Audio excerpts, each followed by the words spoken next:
Dia akan kejar jawaban doa. Orang Kristen akan mengejar penyertaan Tuhan selagi menunggu jawaban doa. Beda. Karakternya beda.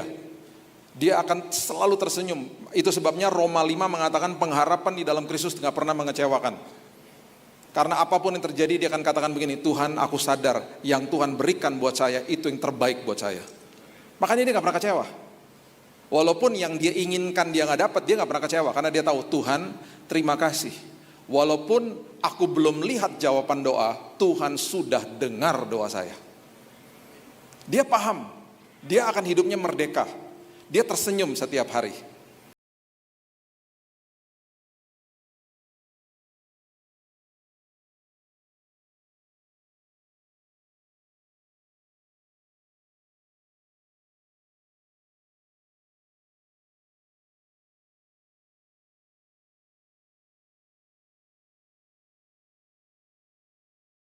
Shalom Bapak Ibu. Selamat pagi, good morning. Saya pertama kali ke tempat ini. Saya ke Bandung sering karena istri saya dari sini, Sunda pisan istri saya. Nanti siang dia datang. Jadi mertua saya masih tinggal di sini di daerah Pamoyanan. Jadi saya setiap bulan ke Bandung dan sekarang udah ada WUS jadi lebih cepat ya, lebih enak. Oke, kita baru saja masuk tahun yang baru, nggak berasa udah Februari aja ya. Nanti bentar-bentar lagi udah berberan bulannya, udah cepet banget waktu berlalu ya. Dan setiap kali kita melewati sebuah waktu, sebuah tahun, sebuah bulan, pasti selalu akan ada perubahan. Perubahan itu dibiarkan sama Tuhan supaya kita yang ada di dalam Kristus itu selalu juga diubahkan setiap hari. Proses namanya sanctification atau dikuduskan, itu adalah pembaharuan budi. Sekolah kehidupan yang terjadi sampai nanti Kristus datang. Jadi setiap hari ketika ada perubahan terjadi, ada hal-hal yang gak enak terjadi, ingat bahwa kita itu punya Tuhan dan kita adalah pengikut Kristus. Beda orang Kristen dengan orang agama Kristen, harus paham. Orang Kristen artinya pengikut Yesus. Banyak orang hanya sekedar agama Kristen, banyak. Agama Kristen agama nomor 1 di dunia, paling populer. Data menunjukkan beberapa minggu lalu 70-an ribu orang setiap hari menerima atau memeluk agama Kristen. Kita bisa lahir di dalam keluarga yang beragama Kristen. Orang agama Kristen belum tentu dia orang Kristen. Orang Kristen adalah pengikut Yesus. Pengikut Yesus yang dia akan kejar adalah isi hati Tuhan, bukan pemberian Tuhan. Dan dia akan punya paradigma yang berbeda. Dia akan menjadi orang yang bangun pagi tersenyum walaupun ada masalah. Itu sebabnya seringkali kita harus berhati-hati karena di dalam perubahan kehidupan seringkali banyak orang komplain. Perhatikan ini baik-baik. Orang agama Kristen akan kejar jawaban doa. Karena agama. Dia dengan ranah agama, semua orang berupaya untuk datang kepada Tuhan dengan tata cara upayanya masing-masing. Dia akan kejar jawaban doa. Orang Kristen akan mengejar penyertaan Tuhan selagi menunggu jawaban doa. Beda. Karakternya beda. Dia akan selalu tersenyum. Itu sebabnya Roma 5 mengatakan pengharapan di dalam Kristus tidak pernah mengecewakan. Karena apapun yang terjadi dia akan katakan begini, Tuhan aku sadar yang Tuhan berikan buat saya itu yang terbaik buat saya. Makanya dia gak pernah kecewa. Walaupun yang dia inginkan dia gak dapat, dia gak pernah kecewa. Karena dia tahu Tuhan terima kasih. Walaupun aku belum lihat jawaban doa, Tuhan sudah dengar doa saya. Dia paham, dia akan hidupnya merdeka. Dia tersenyum setiap hari. Nah itu yang namanya ketika kita masuk ke dalam tahun yang baru, ada perubahan dan lain sebagainya, itu biasa. Tuhan gak pernah kaget sama yang namanya perubahan. Dia adalah Tuhan yang maha tahu, maha hadir, dan maha kuasa. Dia adalah Tuhan yang berdaulat atas kehidupan kita. Kejadian pasal yang ke-8 ayat 22 mengatakan begini. Kejadian pasal yang ke-8 ayat 22. Selama bumi masih ada, takkan berhenti-henti musim menabur dan menuai, dingin dan panas, kemarau dan hujan, siang dan malam. Musim berubah. Yang saya suka dengan firman Tuhan dikatakan di Mazmur 1 ayat 3, musim boleh berubah. Dikatakan ketika engkau adalah kehidupan yang seperti pohon ditanam di tepi aliran air, berbuah pada musimnya. Ini yang luar biasa, daunnya tidak akan layu. Kenapa daunnya tidak akan layu? Saya pernah tinggal di negara 4 musim 13 tahun. Saya pernah melewati musim-musim yang namanya musim gugur. Musim gugur itu berarti pohonnya menyimpan nutrisi untuk masuk ke dalam musim dingin. Jadi di stop nutrisinya, keranting-ranting. Jadi rantingnya nggak dapat nutrisi. Itu sebabnya daunnya berguguran, musim gugur namanya. Karena dia harus simpan nutrisinya buat musim dingin. Jadi akhirnya kotanya berantakan dengan daun-daun yang berserakan di mana-mana. Ketika pohonnya masuk ke musim dingin, karena nutrisinya disimpan, dia survive di situ. Ketika dia sudah survive di situ, dia masuk ke dalam musim yang baru. Itu ketika sudah musim dinginnya lewat, dia mulai salurkan lagi nutrisi-nutrisinya ke ranting-ranting. Timbul daun-daun yang baru. Musim apa? Semi. Jadi pohon itu tergantung sama musimnya. Nah pohon itu kalau nggak ada daunnya, kan jelek. Sama seperti kalau misalnya manusia nggak ada rambutnya. Kok ketawa sih? Saya ada satu ayat ya, yang saya agak-agak sedih sih sebenarnya ngebacanya gitu ya. Ini bonus ya, bonus track ya. Boleh ditampilin Lukas 21 ayat 18. Saya nggak mau baca, Bapak Ibu aja baca sendiri.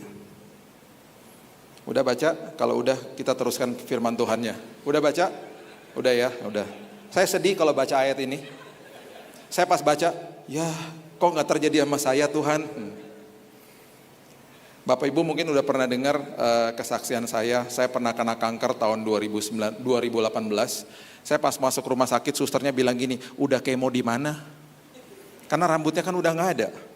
Belum kemo atuh, saya bilang gitu. Lah itu rambutnya kemana? Udah almarhum dipanggil Tuhan.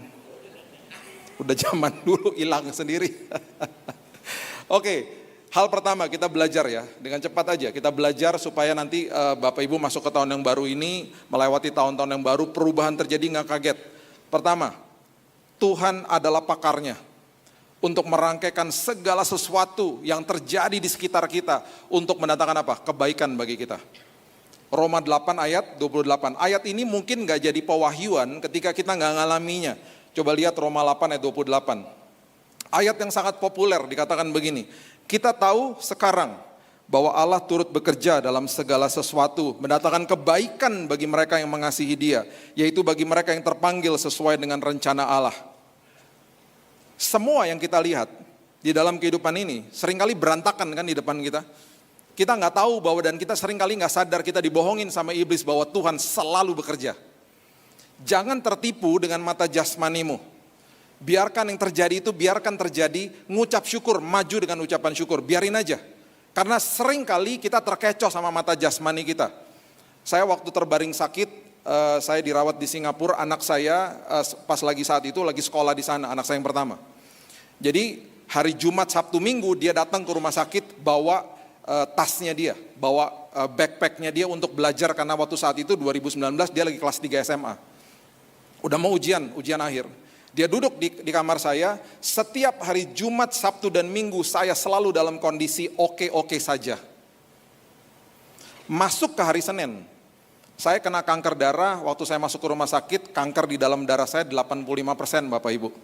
Saya kena namanya acute myeloid leukemia. Itu kata dokter sudah paling progresif, umur saya tinggal 3 bulan. Karena 85% kanker semua udah. Nah setiap hari Senin sampai hari Kamis saya mengalami momen-momen kritis. Saya dimasukin cairan kemo, disuntikin lewat dada. Dokter sebelum masukin dia ngomongnya aja sambil meneteskan air mata. Dia bilang gini, mohon maaf ya Pak, setelah 1 minggu cairan ini akan merusak semua organ di tubuh Bapak.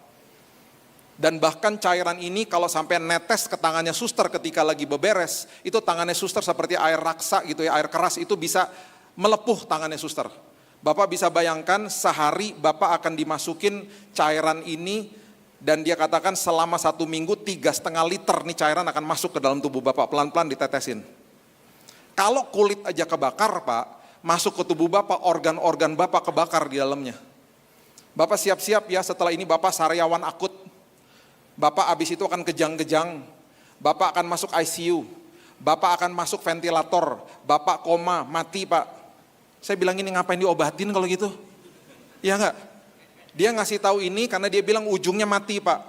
70% dari pengobatan ini gagal total. Kita udah nggak punya cara yang lain lagi karena sudah tidak ada harapan. Kita akan coba yang paling keras, kita injeksi aja ke tubuh Bapak. Udah selesai udah. Dan benar setelah 1 minggu kejang-kejang saya. Habis badan saya.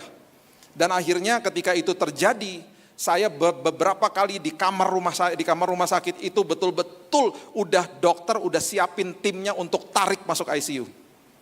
Dan itu kejadian selalu Senin sampai Kamis. Kejang-kejang, udah putih matanya, pingsan. Istri saya udah nangis-nangis. Saya mah kalau pergi ya pergi aja ya, kasihan yang ditinggalin toh. Saya udah gak sadar, saya lihat videonya sampai serem banget. Saya bilang sama Tuhan, Tuhan jangan dong kayak gini lagi Tuhan, ngeri kasihan istri saya nih, saya lihat videonya ngeri banget Tuhan, saya gak sadar soalnya. Tiba-tiba ada suara begini di hati saya, udah gak apa-apa, makin serem nanti makin seru kan kesaksiannya. Gitu. Tuhan luar biasa ya. Gak apa-apa, udah lewatin aja sama saya. Setiap kali saya mau ditarik ICU, selalu Tuhan bangkitin saya. Tiba-tiba panasnya bisa turun, semuanya normal, gak pernah masuk ICU. Setiap kali mau ditarik gak jadi, mau ditarik gak jadi, mau ditarik gak jadi. Jadi Tuhan luputkan, tapi kan mengerikan. Nah kok bisa? Itu kejadian selalu Senin sampai Kamis. Hari Jumat anak saya datang. Kan dia boleh keluar dari asrama, dia datang dengan bangkelannya, dia belajar di samping saya. Setiap kali dia datang saya dalam kondisi oke-oke aja. Sampai saya bilang sama pihak rumah sakit, sama suster-suster, sama istri saya, jangan bilangin si kakak ya. Saya kemarin kritis, kalau enggak ntar dia gak bisa belajar. Nanti dia stres, dia dekat banget sama saya soalnya. Itu kejadian terus berlangsung berbulan-bulan Bapak Ibu.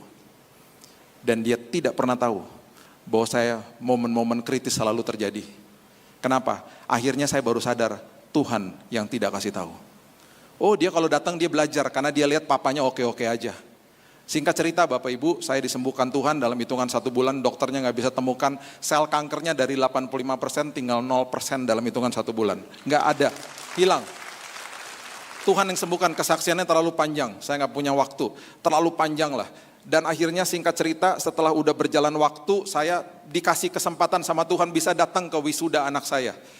Adiknya lulusan SD waktu saat itu di tahun 2019. Saya bisa hadir juga dengan kondisi yang baru keluar dari rumah sakit. Setelah selesai tiba-tiba saya dapat email dari rektornya Biola University di Los Angeles. Dia bilang begini, anak kamu berdasarkan hasil ujiannya, kami memberikan beasiswa, segera kirim anaknya ke sini. Ini sekolah Kristen yang luar biasa. Dan waktu saya lihat itu, saya kasih tahu sama dia, terus saya bilang gini sama dia sebelum berangkat. Saya bilang begini, Kak, ada pengakuan nih dari Dedi. Kenapa, Dad? Katanya. Waktu beberapa kali kamu ke rumah sakit, saya itu dalam kondisi kritis. Tapi kok bisa ya ketika kamu datang Jumat, Sabtu, Minggu, Tuhan gak kasih lihat. Dia nangis. Kenapa aku gak dikasih tahu? Saya bilang bukan saya gak mau kasih tahu, Tuhan yang gak kasih tahu. Bayangin kalau kamu tahu, kamu gak bisa belajar. Kamu pasti angkanya jeblok. Kamu pasti gak dapat angka baik kamu gak dapat beasiswa. Tuhan udah tahu satu hari kamu akan dapat beasiswa. Tuhan luputkan kamu, Tuhan tidak kasih tunjuk kamu bahwa ayahmu dalam kondisi kritis supaya kamu bisa belajar. Karena aku punya rancangan hebat buat hidup kamu. Waktu saya kasih tahu ini, kita berpelukan, kita nangis, saya kutip ayat ini. Coba baca lagi berulang kali kita harus baca kalimat ini. Yang mengatakan begini di awalnya. Roma 8 ayat 28, kita tahu kapan? Sekarangnya tuh kapan? Pas udah lewat Bapak Ibu. Pas udah lewat semuanya kita akan bisa deklarasi, sekarang aku tahu bahwa Allah bekerja dalam segala sesuatu mendatangkan kebaikan bagi kita. Itu hebatnya Tuhan. Jadi selagi ngelewatin masalah, tenang aja ngucap syukur karena Tuhan selalu bekerja. Amin. Nanti pas udah lewat semuanya, Tuhan akan suruh kita lihat ke belakang, kita akan terkaget-kaget. Wow, ternyata selama itu Tuhan rangkaikan segala sesuatu untuk mendatangkan kebaikan bagi kita. Itu sebabnya apapun perubahan terjadi dalam hidupmu, Tuhan pakarnya. Dia adalah Tuhan yang maha tahu, maha kuasa. Dan itu sebabnya sebagai pengikut Kristus, harusnya senantiasa kita ngucap syukur walaupun ada masalah. Karena walaupun ada masalah, Tuhan selalu bekerja. Yang berikutnya, setiap kali ada perubahan, Tuhan cuma mau kasih tahu sama kita bahwa di dalam kita, ketika kita diciptakan, sudah ada gambar dan rupa Tuhan di dalam sini. Jadi ketika ada perubahan, ketika ada proses, Tuhan lagi keluarin aja tuh semua gambar dirinya yang luar biasa dari dalam kita. Dan orang ketika mengerti identitasnya di dalam Tuhan, dia merdeka. Makanya Kejadian 1 ayat 26 mengatakan kita diciptakan segambar dan serupa supaya kita bisa menguasai bumi. Ada kata supaya di situ. Supaya adalah therefore, oleh sebab itu. Itu adalah kata sambung yang tidak bisa dilakukan bagian yang kedua kalau nggak dilakukan bagian yang pertama. Diciptakan segambar dan serupa, identitas, mengerti identitasnya. Baru kita bisa menguasai kehidupan. Sebaliknya terjadi. Kalau orang tidak mengerti identitas di dalam Tuhan, kehidupan menguasai dia. Harusnya apa? Kita contoh sederhana. Kita harusnya apa? Menguasai uang. Tetapi ketika nggak ngerti identitas, uang menguasai kita. Makanya orang korupsi, ketangkep semuanya, ketahuan. Dari luar kelihatannya hebat, naiknya cepat. Karena nggak ada karakter, nggak ngerti identitasnya, jeblok jatuh. Ternyata koruptor, ternyata begini, ternyata nipu toh gitu. Untuk kepentingan sendiri, untuk uang. Itu artinya apa? Uang menguasai dia. Jadi identitas itu luar biasa. Mengerti identitas di dalam Kristus itu dahsyatnya luar biasa. Mengerti bahwa Alkitab mengatakan bahwa saya adalah orang yang lebih daripada pemenang. Dan apapun yang orang lain katakan tentang saya, itu hanya opini dia. Jangan biarkan orang membuli hidupmu.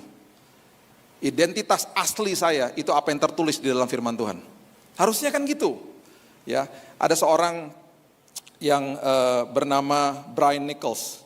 Dia adalah orang yang baru saja membunuh jaksa atau hakim, saya lupa. Di sebuah courtroom, di sebuah ruang persidangan. Dia ambil senjata polwan yang menjaga dia. Dia pukul karena dia adalah orang yang akan dimasukkan ke dalam ruang persidangan karena dia adalah seorang rapist, orang yang memerkosa orang lain. Ini terjadi di Amerika, di kota Atlanta. Dia pukul karena mungkin safety-nya tidak terjaga. Dia ambil pistolnya si polwan yang jaga dia, dipukul kepalanya sampai pingsan. Dia masuk ke dalam ruang persidangan, ditembak jaksanya, mati. Dia melarikan diri, dikejar sama polisi. Dia masuk ke dalam sebuah rumah, dia ambil mobil, dia lari lagi dan seterusnya. Akhirnya dia masuk ke dalam sebuah rumah dan dia menawan seorang wanita yang punya rumah di situ. Yang punya rumah namanya seorang ibu namanya Ashley Smith. Dia ditahan, disandera di situ 7 jam. Polisi nunggu di luar. Dia bilang kalau kamu masuk saya tembak ibu ini. Bapak Ibu tahu apa yang terjadi? Ibu ini mengeluarkan buku Purpose Driven Life, keluaran Rick Warren. Dia kasih bukunya. Dia bilang, selagi kamu sandera saya nggak kemana-mana. Ya, saya di dapur nih, kamu lihat saya. Selagi kamu sandera saya, kamu baca aja nih buku. Dia baca kira-kira 3 pasal. Dan itu semuanya bercerita tentang identitas hidupmu. Bapak Ibu, Brian Nichols bertobat di rumah itu. Dia menyerahkan diri kepada polisi. Dia masuk penjara seumur hidup, tapi hidupnya sudah diserahkan kepada Tuhan. Karena dia katakan begini, saya mengerti siapa hidup saya di dalam Kristus Yesus. Dalam sekejap, ketika orang mengerti identitas di dalam Yesus, merdeka hidupnya. Merdeka hidupnya. Roma pasal yang ke-8, ayat yang ke-29 mengatakan begini. Sebab semua orang yang dipilihnya dari semula, mereka juga ditentukannya dari semula untuk menjadi serupa dengan gambaran anaknya, supaya ia anaknya itu menjadi yang sulung di antara banyak saudara. Serupa dan segambar itu ada di dalam kita. Dan seringkali itu diselubungi sama kebohongan iblis. Sehingga pikiran kita selalu menuduh diri kita sendiri. Ingat, pribadi yang paling sering berbicara dengan kita adalah diri kita sendiri. Kalau kita mengertinya salah, kita akan menuduh diri sendiri. Jangan biarkan kebohongan iblis menuduh hidupmu. Setelah Yesus katakan selesai di kayu salib, nggak ada penghakiman, nggak ada penuduhan, tidak ada penghukuman di dalam Kristus Yesus. Hidupmu sangat dikasihi tanpa kondisi sama Tuhan. Dia nggak berseberangan sama dirimu hari ini. Perubahan, masuk ke dalam prinsip yang berikutnya. Setiap kali ada perubahan, Tuhan selalu akan memberitahu kepada kita, nak, ini adalah ujian buat karaktermu supaya karaktermu jadi tahan uji. Nak, perubahan terjadi supaya ujian terhadap imanmu ini, imanmu jadi tahan uji. Baca sama-sama saya di 1 Petrus pasal yang pertama, ayatnya yang ke-7. 1 Petrus pasal yang pertama, ayatnya yang ke-7. Firman Tuhan katakan begini. Maksud semuanya itu ialah untuk membuktikan kemurnian imanmu, yang jauh lebih tinggi nilainya daripada emas yang fana, yang diuji kemurniannya dengan api, sehingga kamu memperoleh puji-pujian dan kemuliaan dan kehormatan pada hari Yesus Kristus menyatakan dirinya.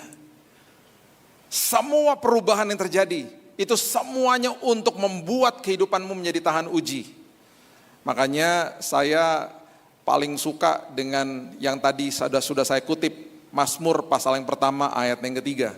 Ia seperti pohon yang ditanam di tepi aliran air, berbuah pada musimnya, daunnya tidak akan layu, apapun yang diperbuatnya berhasil toh. Ayat itu populer Bapak Ibu, karena bagian terakhirnya dikatakan apapun yang diperbuatnya berhasil. Kita kalau baca ayat-ayat kayak begitu, mata kita langsung gini, wow aku suka ini ayat. Kita lupa di situ ada kata ditanam. Ditanam itu gak enak. Ditanam itu letaknya di bawah tanah. Ditanam itu 11-12 sama bangkai. Itu sebabnya ketika sedang diproses, sedang ditanam, iblis datang. Dia bilang begini, gak ada harapan kamu. Karena letaknya 11-12 sama bangkai. Letaknya sama kok di bawah, berantakan, gelap semuanya. Ditanam kok. Itu lagi diproses, soalnya begitu rasanya. Kita gak sadar bahwa Tuhan lagi menumbuhkan akar-akar ke dalam. Yang akan membawa kita naik tinggi nantinya. Kalau naik tinggi, akarnya harus kuat. Makanya ia seperti pohon yang ditanam. Kenapa ditanamnya nggak pernah dibahas? Di Jakarta itu ada 2 jenis kereta, MRT sama LRT. MRT di bawah tanah, LRT di atas. LRT pembangunannya cepat, pancang, taruh rel, beres. Lebih murah daripada MRT. MRT kenapa mahal? Karena di bawah tanah. Semua yang dibangun di bawah tanah, mahal harganya. Karena akan jadi sebuah bangunan atau sebuah infrastruktur yang sangat baik dan sangat indah sebenarnya. Sekarang dekat rumah saya lagi dibangun pancang. Orang Jakarta juga masih banyak yang nggak tahu. Dia bilang ini, Bill, itu dekat rumah kamu dibangun MRT, bukan LRT. Oh beda ya, beda lah. LRT mah di atas, saya bilang gitu. MRT di bawah. Makanya MRT lama bangunnya. Bapak Ibu, kalau ke Bundaran HI ada gedung tertinggi di Indonesia namanya Autograph Tower. Di situ ada tempat main pedal. Sekarang pedal kan lagi rame. Pedal tuh kayak main tenis tapi mini gitu ya, lebih kecil. Itu di lantai 26. Di lantai atas bisa lihat Jakarta. Itu gedung tingginya 70-an lantai kalau nggak salah. Gedung tertinggi di Indonesia. Waktu lagi dibangun saya bilang gini sama istri saya, ini lama banget sih gedungnya nggak naik-naik, jangan-jangan mangkrak. Karena nggak kelihatan gedungnya. Teman saya seorang arsitek bilang gini, lama Bill bangunnya, karena kan dibangun fondasi ke bawahnya lama, karena akan jadi gedung tertinggi di Indonesia. Saya cuma mau memberitahu ini kepada kita semua, kalau prosesnya lama, siap-siap Bapak Ibu mau dibawa tinggi sama Tuhan. Karena yang dibangun karakternya ke bawah, yang dibangun akarnya di bawah, supaya nanti ketika naik tinggi kita nggak akan goyang, ketika ada badai dan ketika ada pujian kita nggak akan sombong. Karena dibawa naik tinggi sama Tuhan. Jadi kalau proses ditanamnya agak sedikit lama, ngucap syukur aja. Semuanya supaya kita tahan uji, itu maksudnya daripada ayat ini. Ya, satu hari saya ada di sebuah pesawat penerbangan ke Kanada. Dulu mertua saya tinggal di sana. Jadi istri sama anak saya yang kedua udah di sana. Saya pergi sama anak saya yang pertama. Kita duduk di paling belakang. Karena di paling belakang pesawat Boeing 777 itu ada bangku cuman berdua. Saya duduk paling belakang, tiba-tiba malam hari. Saya ini pemerhati aviasi, saya suka banget dengan pesawat terbang. Saya punya sekarang 400 pesawat. Jangan kaget mainan, jangan kaget ya. Mainannya kayak banget tuh pendeta. Saya suka banget, saya bisa terbangin, saya ke flight simulator berkali-kali, flight simulator yang asli beneran ya.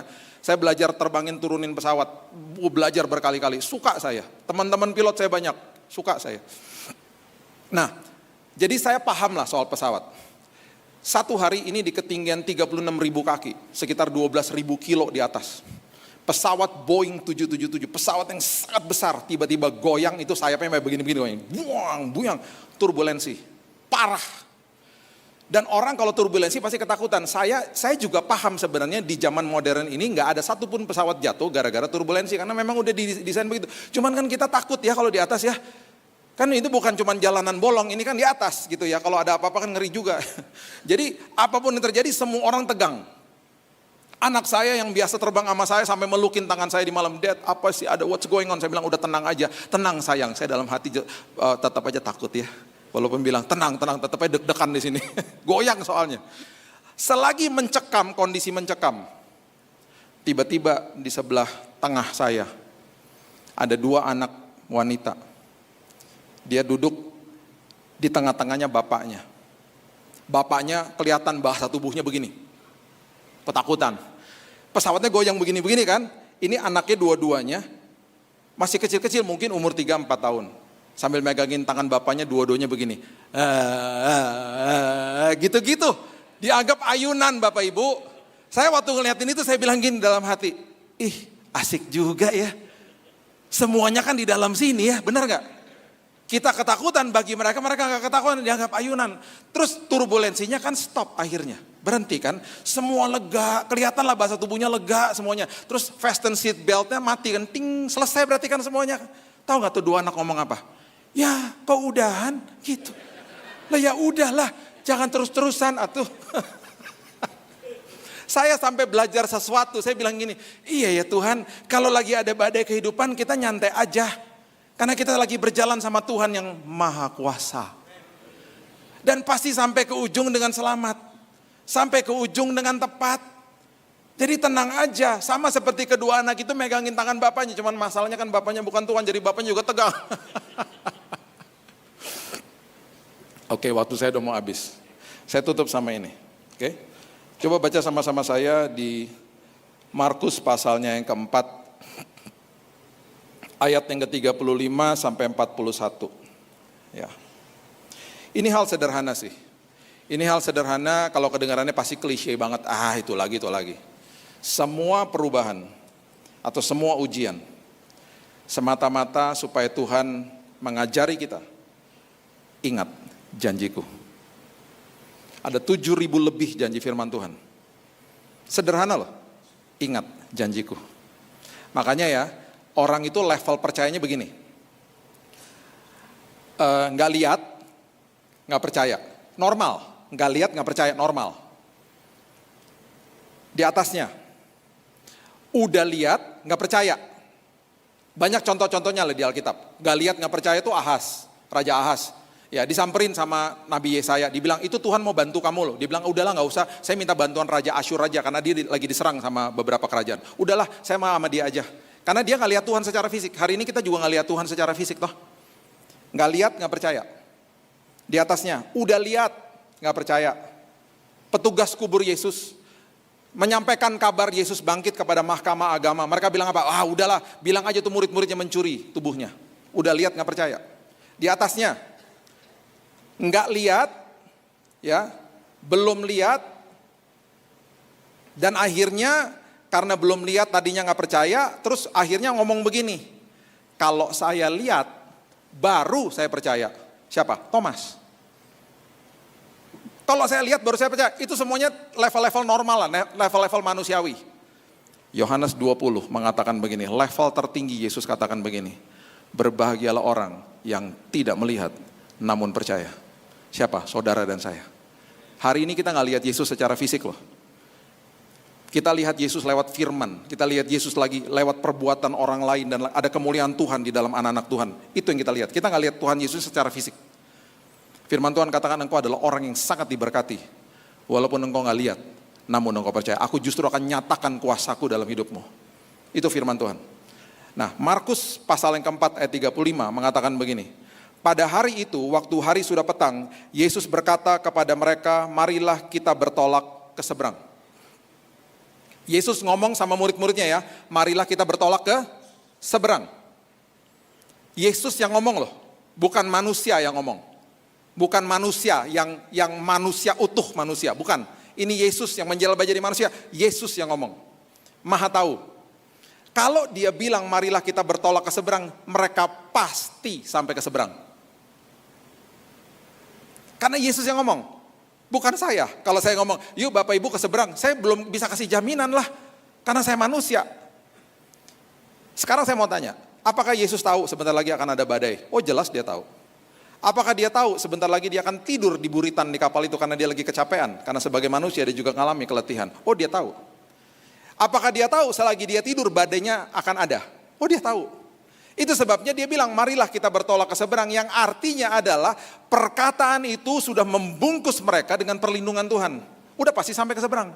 Apalagi Yesus ada di dalam perahu itu. Mereka meninggalkan orang banyak, bertolak membawa Yesus beserta dengan mereka dalam perahu di mana Yesus telah duduk dan perahu-perahu lain juga menyertai dia. Ada orang-orang yang gak ikut, Bapak Ibu. Ada orang-orang yang gak ikut.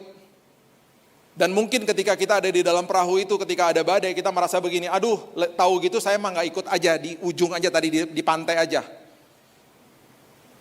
Saya lebih baik ikut di perahu itu. Ngalami badai dan ngalami Yesus di dalamnya. Daripada nggak ikut, nggak ngalami badai, nggak ngalami Yesus. Percuma hidup seperti begitu. Lalu mengamuklah taufan yang sangat dahsyat, ombak menyembur masuk ke dalam perahu, sehingga perahu mulai penuh dengan air. Pada waktu itu Yesus sedang tidur di buritan di sebuah tilam. Perhatikan kalimat ini. Maka murid-muridnya membangunkan dia dan berkata, Guru, engkau tidak peduli kalau kita binasa. Seharusnya jangan dibangunin. Betul atau betul? Harusnya jangan dibangunin. Kalau nggak dibangunin, walaupun ombak menyembur masuk, mereka tetap pasti akan sampai ke seberang. Karena Yesus ada di dalam situ dan dia sudah berfirman, marilah kita bertolak ke seberang, yang artinya pasti sampai ke seberang. Jadi harusnya jangan dibangunin. Yesus di situ kok, mana bisa celaka di situ? Ada Yesus di dalam hidupnya. Ada Yesus di dalam perahu kehidupan kita. Kenapa masih berteriak, engkau tidak peduli Tuhan sama saya? Dia bangun, Yesus bangun, dia menghardik angin itu dan berkata kepada danau itu, diam tenanglah, lalu angin reda, danau menjadi teduh sekali. Dia menghardik, betul dia menghardik, karena dibangunin soalnya. Lalu ia berkata kepada mereka, ayat 40, makasih ya guys, udah bangunin saya, hampir kita mati sama-sama. Ayatnya ngomong gitu? Enggak. Dia ngomong apa? Dia bilang begini, ini keras banget dia ngomong begini, mengapa kamu begitu takut? Dan ini yang nempeleng banget, mengapa kamu tidak percaya? Kan saya udah ngomong di awal, marilah kita bertolak ke seberang. Harusnya apa? Jangan bangunin saya. Walaupun ombak menyembur masuk, kita akan pasti sampai ke seberang dengan selamat. Makanya kalau yang naik perahu ini adalah GBI Bethel di sini, di Mekarwangi, pasti ayatnya beda. Karena semuanya pasti gak akan bangunin Yesus, amin? Pasti beda ayatnya. Ini karena murid-muridnya aja bebel. Coba yang naik Bapak Ibu sekalian, ayatnya di awal sama. Yesus bertolak ke seberang dengan GBI Bethel jemaat jam 7 pagi, lu lebih detail lagi, ayo. Karena jam 7 tuh orang-orang yang mau duluan cari Tuhan. Tuh, datang duluan jam 7. Mereka yang dikasih kepercayaan sama Yesus naik perahu sama dia. Terus Yesus bilang begini sama jemaat jam 7, wahai jemaat jam 7, mari kita bertolak ke seberang. Wah, semua oke, yuk kita bertolak gitu. Tiba-tiba badai di sekelilingmu tiba-tiba. Yesusnya tidur toh. Semua gandengan tangan. Jangan bangunkan Yesus, pasti ngomong gitu. Di pertamanya masih sama.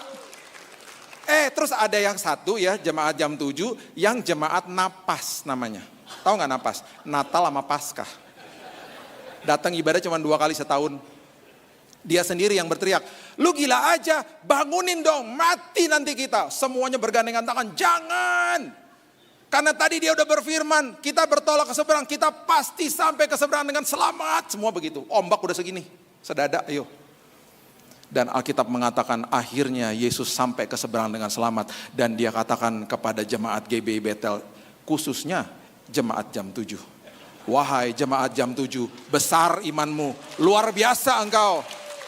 Terima kasih engkau gak bangunin saya, engkau mengerti janjiku. Itu. Mau ada ombak kek, mau ada apapun, tenang. Yesus ada di perahu kehidupan kita. Gak mungkin celaka kita, tenang aja. Masuk ke dalam tahun yang baru ini, kita akan sampai ke seberang dengan selamat. Bahkan saya percaya kita dipertemukan dengan orang yang tepat, kesempatan yang tepat, kairosnya Tuhan terjadi sama kita. Karena Tuhan sudah rancangkan hidupmu luar biasa. Dan ketika ada masalah ngucap syukur karena dia sedang kerja. Nanti di ujung kau bisa katakan, sekarang aku tahu bahwa Allah turut bekerja mendatangkan segala kebaikan buat aku. Amin Bapak Ibu. Berikan tepuk tangan kita untuk Tuhan kita.